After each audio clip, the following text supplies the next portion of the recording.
brief introduction to the scenario and our family. We'll start with Sheila.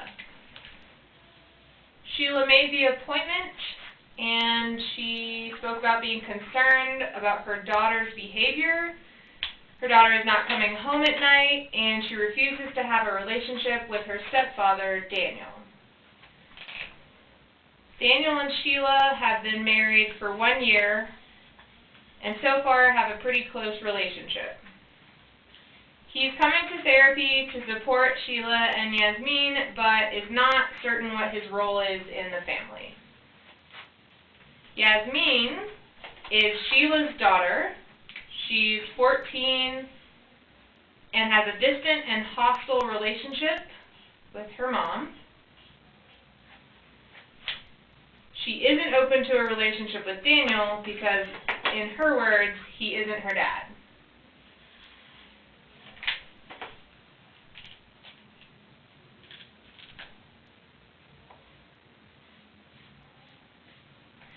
Yasmin's biological father is Greg, and he's also Sheila's ex. They got divorced in 2010, and Greg recently passed away.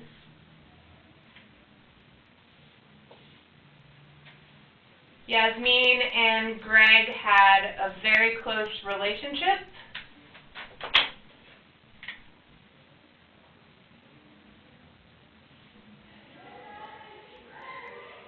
And Yasmin has expressed concerns about wanting to grieve and talk about her father more often.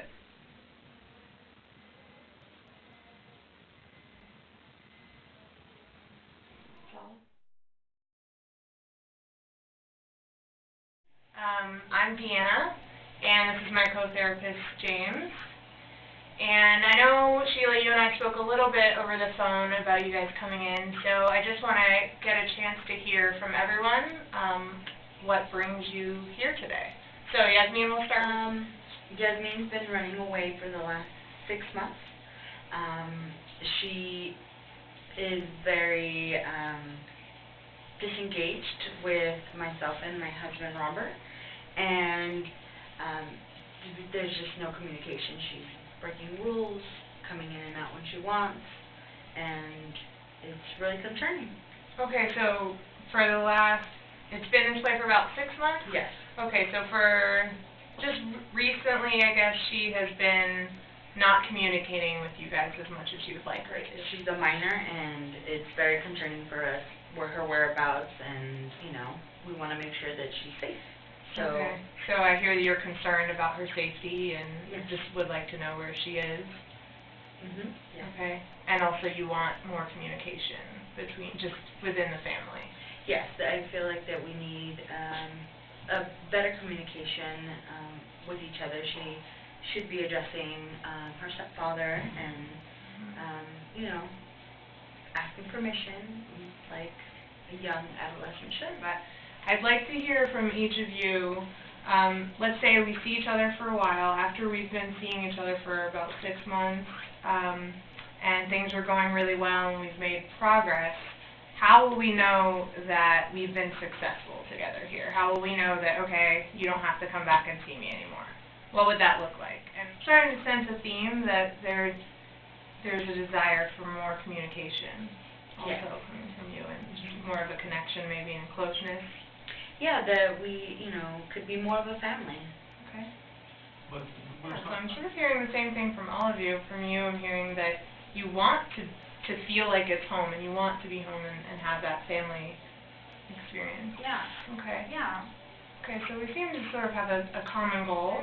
Is there a time that you guys can recall when communication has been better and the house has felt less tense and, there hasn't been shouting between the two of you and, just the communication felt better? Is there a time that you guys can recall when this problem?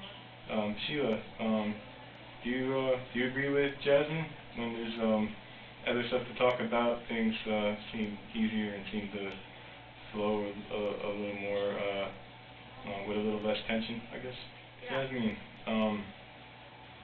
Can you talk about like a topic in particular that you enjoy talking about with your family? Okay, so we're coming to the end of our session, and so I just want to make sure that I touch base with each of you. And is there anything that I didn't discuss or touch upon, or anything that you want to let me know that I don't know already, or anything like that? We never talk about Dad. So, my dad died 2 years ago, and Sheila, and what do you think, is there any possibility that you two could do something together, or do you have any ideas on how you can help Yasmin with her grieving process of not talking about her father? Yeah, I didn't know she How do you feel about going to the cemetery with your mom? I would like that. Okay. But when we did it last time, it was really nice, and it's time we spent together, and that. And what I like about that. what about the possibility of Daniel also maybe joining and going to the cemetery? Hello, my name's Christina. Daniel. Hi, Christina. Nice to meet you. Sheila, nice to meet you. Yasmin, nice to meet you. Thank you for coming today. Hope it wasn't too difficult to come in to find the place. So let's get right to it. Can someone tell me what the problem is, Daniel? Yasmin is I guess she's having problems, and she runs away like every week. She just doesn't come home sometimes, and I'm worried about her, and to like stay up late waiting for her, and I'll get a call from her friend's parents that she's spending the night. She never told me, she never asked me, so I have to stay up till 2 o'clock in the morning, or and just. And another thing is she doesn't talk to Daniel at all. They don't talk in the house at all, and it makes it really awkward. And I try to get them to have conversations with each other, but she won't. She refuses to be cordial and communicate. Can you tell me a little bit about maybe a typical day, maybe how things go? Oh, well, I guess. Right. And Sheila, you mentioned that Yasmin stays out late. She doesn't ask permission. In a situation like that, the last time that occurred, can you give me, an example of what you and Daniel have decided, or how, what's done in order to correct things? When she misbehaves, there's no repercussions? Not really. Yasmin, can I have you sit right next to Daniel for me for the rest of the session? What I'd like for you guys to do me a favor. If you can remember that conversation when you got into the car, I just want to know if you guys could reenact that for me. That would be great. So you're driving, you get to the house. What friend's house were you at? Janine's? Okay, so you get to Janine's house, and I guess you waited in the car for her to come out? Yes. Okay, and then, Yasmin, you got in the car, and then if you can just replay that scene for me. Okay. Okay. Yasmin, what were you thinking? It was the middle of the night. Why aren't you coming home? Why aren't you home? Okay, do the two of you ever make decisions together about Yasmin? Okay. Now you're her mother, right? Mm-hmm. Yeah. So I think it's appropriate for any kind of consequences to be given by you. Okay. However, I think it's important that for the family that you both start acting as a unit instead of separately. Because this is part of the problem. This is part of the reason why it's difficult and it's inconsistent. So I think I think if you both talked about consequences regarding Jasmine together, and before you made a decision, I think that would be really helpful for your relationship and your family.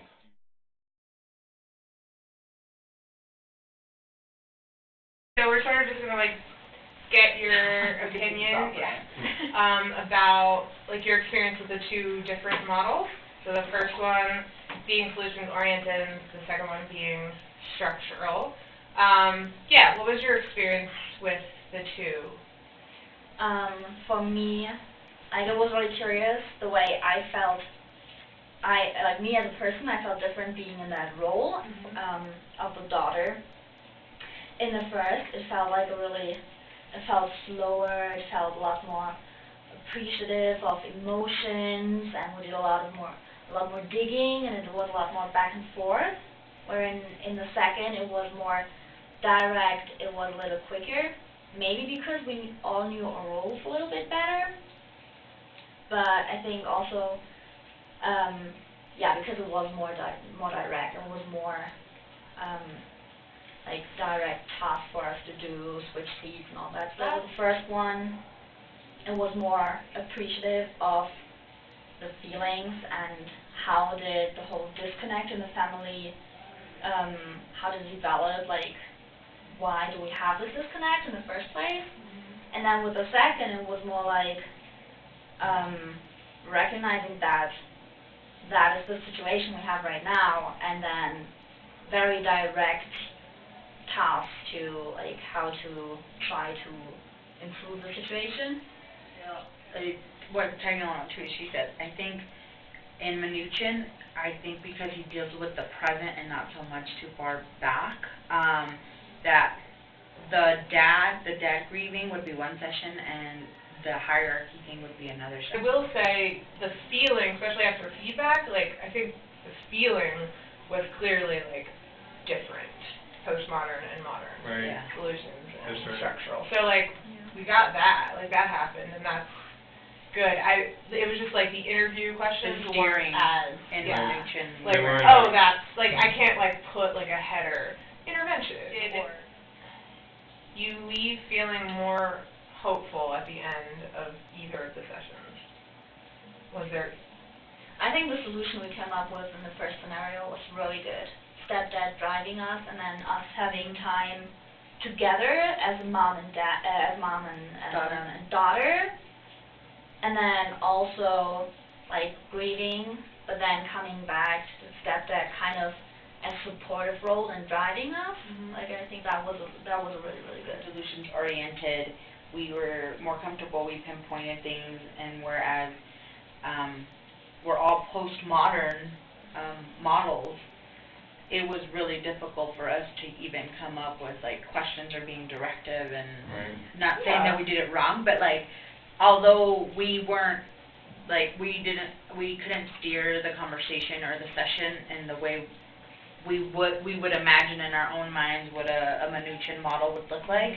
She still felt the difference in both. James, were you uncomfortable, or is that sort of like really natural for you? What do you mean, the Mnuchin? Mnuchin, yeah. Some aspects of it, like the direct talk, like that was like when I set the task, like that was fine. Like I was fine with that. What I had trouble with was like